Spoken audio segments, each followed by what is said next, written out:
Steve Jobs was a seasoned pioneer of the personal computer era. With Steve Wozniak, Jobs launched Apple Inc. in 1976 and changed the company into a world leader in telecommunications. How did Steve start Apple as a company? What were the critical years for Steve Jobs? Stay tuned to find out all the important unanswered questions we need answered. First up, how did Steve Jobs begin his early career? Steve Jobs, the son of a Coast Guard mechanic, developed an early fascination with electronics and technology. He confidently called Hewlett-Packard co-founder and President William Hewlett when he was in high school to request supplies for a class project. After being impressed by Jobs, Hewlett ordered him a summer internship at Hewlett-Packard in addition to the parts. There, Steve Wozniak, a young engineer who was 5 years older than Jobs and had a penchant for tinkering, and Jobs became friends. Together, they created and sold the Blue Box, which manipulated telephone networks for free long-distance calls. Later, Steve took a part-time job creating video games for Atari. Steve was difficult but valuable, Atari co-founder Nolan Bushnell briefed the San Jose Mercury News. He was very often the smartest guy in the room, but he let people know that. Being apprehensive about Steve's popularity, Bushnell forced him to work the overnight shift to avoid interaction with other workers. In 1975, Jobs and Wozniak both established their company Apple in the garage of Jobs' parents and started developing the Apple I prototype. They participated in HomeBrew Computer Club gatherings, which aided in the creation and promotion of their Apple product. Steve Jobs sold his Volkswagen microbus, and Steve Wozniak sold his Hewlett-Packard calculator to raise the $1,350 they needed to launch Apple. Next up, how did Steve start Apple as a company? In 1977, Steve Jobs and Steve Wozniak co-founded Apple and released the Apple I and Apple II. Although the Apple II wasn't truly groundbreaking, it did enable computer hobbyists to write and sell their programs. VisiCalc, a kind of proto-Excel that served as the first piece of software with business applications, was one of these user-generated programs. The Apple II revolutionized the computer industry with the introduction of the first-ever color graphics. Sales jumped from 7.8 million in 1978 to 117 million in 1980, the year Apple went public. Apple co-founder Steve Wozniak left Apple in 1983 and was replaced by John Sculley as president. In 1985, Jobs founded his own company, Next Software, and bought Pixar from George Lucas. Pixar would later become a huge success in computer animation of such movies as Toy Story, A Bug's Life, Monsters Inc., and Finding Nemo. Apple continued to prosper throughout the remainder of the 1980s, and in 1990, it reported its highest profits to date. This was nonetheless due to the plans that Jobs had already set in motion before he left. Most notably, his deal with a small company by the name of Adobe, creator of the Adobe Portable Document Format, PDF. Jointly, the two companies created the marvel known as desktop publishing. Next off, what were the critical years of Steve Jobs? When Apple went public in 1980, the situation was essentially predetermined. Steve Wozniak was the quiet genius who made the vision a reality. Steve Jobs was a high-spirited visionary with an intense and frequently combative management style. However, the Apple board of directors didn't like having such a disparity in power within the business. In 1983, Jobs and the board decided to bring John Sculley onto the executive team. The board fired Jobs in 1985 and replaced him with Sculley. "I was out and very publicly out," he recollected in his commencement speech at Stanford University. "What had been the focus of my entire adult life was gone, and it was devastating," he said. "I was a very public failure." History is filled with examples of pioneers who failed before succeeding. However, Steve Jobs' career took a different path. It began with a meteoric rise, ended with a humiliating fall, and then had an incredible second act, possibly the most spectacular of all time. Some people believe that Steve Jobs' firing was the best thing that happened to him. Steve added, "I even thought about running away from Silicon Valley, but something slowly began to dawn on me. I still loved what I did. The turn of events at Apple had not changed that one bit, and so I decided to start over."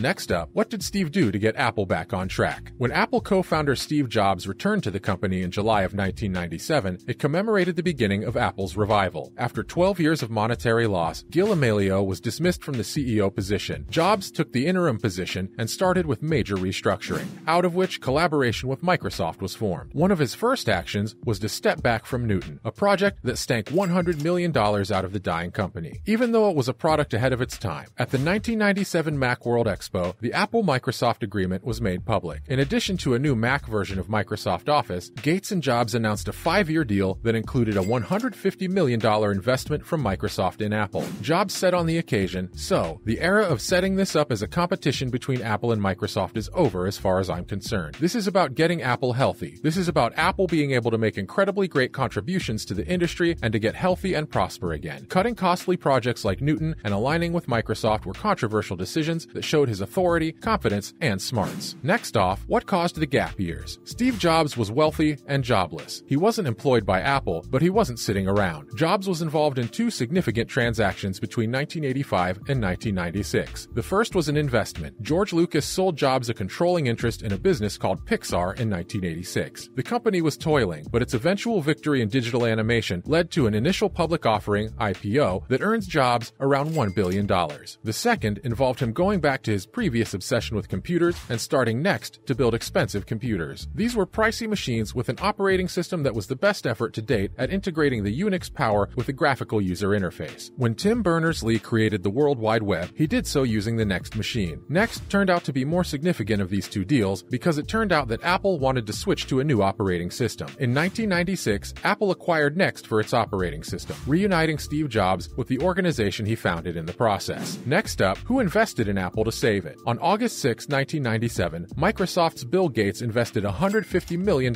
in Apple, which was on the verge of bankruptcy. Following the agreement, Steve Jobs told Gates, "Bill, thank you. The world's a better place." On this memorable occasion, Time magazine used the quote on their cover page. For Microsoft, the investment meant propping up one of its greatest competitors, but it was also a new business opportunity. The tech and business communities were shocked by the display of friendship between adversaries. The investment meant that Microsoft was aiding one of its biggest rivals, but it was also a new business prospect which Bill Gates acknowledged in 2007. He said, "That's worked out very well." He said, "In fact, every couple of years or so, there's been something new that we've been able to do on the Mac, and it's been a great business for us." Apple was in very serious trouble, CNBC quoted Steve Jobs as saying, and what was really clear was that if the game was a zero-sum game where for Apple to win, Microsoft had to lose, then Apple was going to lose. When Jobs died in 2011, Gates honored the Apple icon as both competitor and friend. "Steve and I first met nearly 30 years ago and have been colleagues, competitors, and friends over the course of more than half our lives," Gates wrote. Next up, who is the CEO of Apple now? Tim Cook is the CEO of Apple and serves on its board of directors. Tim served as Apple's COO before being named CEO in August 2011 and was in charge of all global sales and operations, including end-to-end management of Apple's supply chain, sales activities, and service and support in all markets and nations. Cook, a well-known workaholic, was given the position of COO at Apple in 2007. Since then, he has been credited with streamlining Apple's operations, closing foreign factories to lower inventory levels and ultimately boosting profit margins. Next up, how is Apple currently performing? Apple is currently experiencing tremendous growth as a result of the pandemic's explosive growth in sales of iPhones, iPads, and Mac computers. Apple's annual revenue increased by 33% from 2020 to $366 billion